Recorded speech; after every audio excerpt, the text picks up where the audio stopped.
We are really excited to do this work. We run an organization called African Center for Technical Training. We just founded it in 2020, last year in 2022. And basically, it's a technical and vocational training institute. What we're trying to do is really to use technology as a tool to disrupt technical and vocational education and training. So we're going to be training young people and artisans in plumbing, electrical work, mechanical, painting, etc. When I've talked to people who are into construction, people who are trying to maybe put a house or even build commercial properties, the one thing they always talk about is they don't have people who are skilled enough, let's say electricians, plumbers, roofers, people who can do that stuff.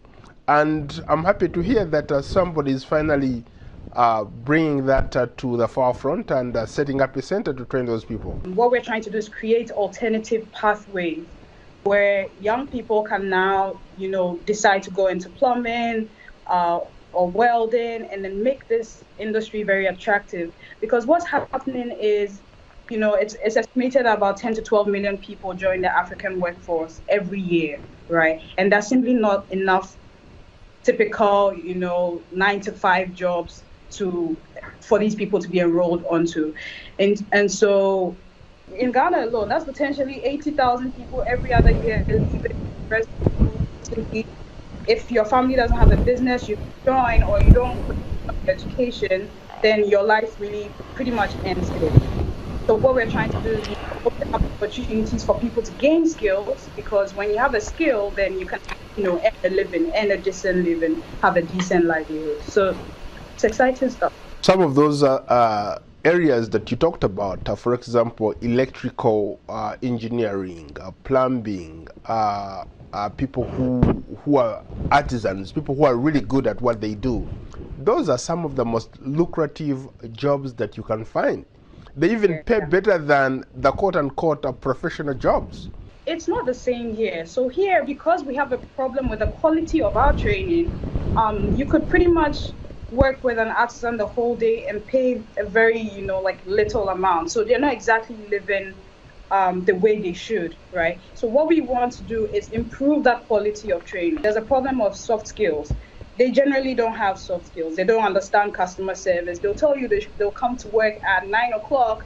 If someone gave them another gig somewhere, they won't show up at all and they won't tell you why either. And then your project just, comes to a halt. We want to focus more on practical training as well, have very well-equipped workshops, introduce new tools and technology that they can use.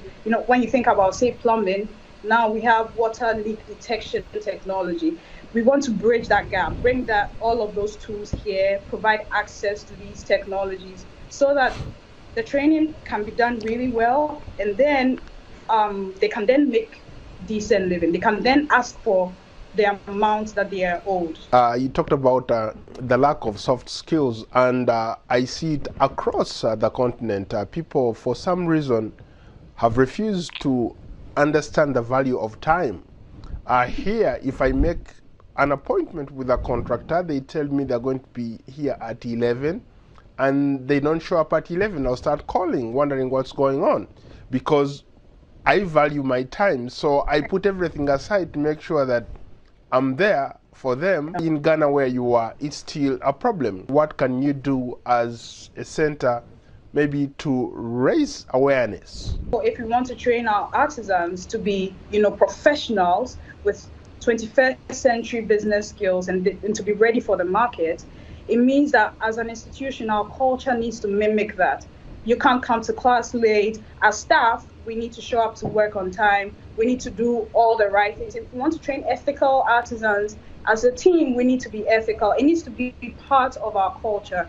And so that's the hard work that we need to do to make sure that every single person who comes through the institution embodies the values that we have. And those three values for us are craftsmanship, innovation, and empowerment. Thank you so much for your time.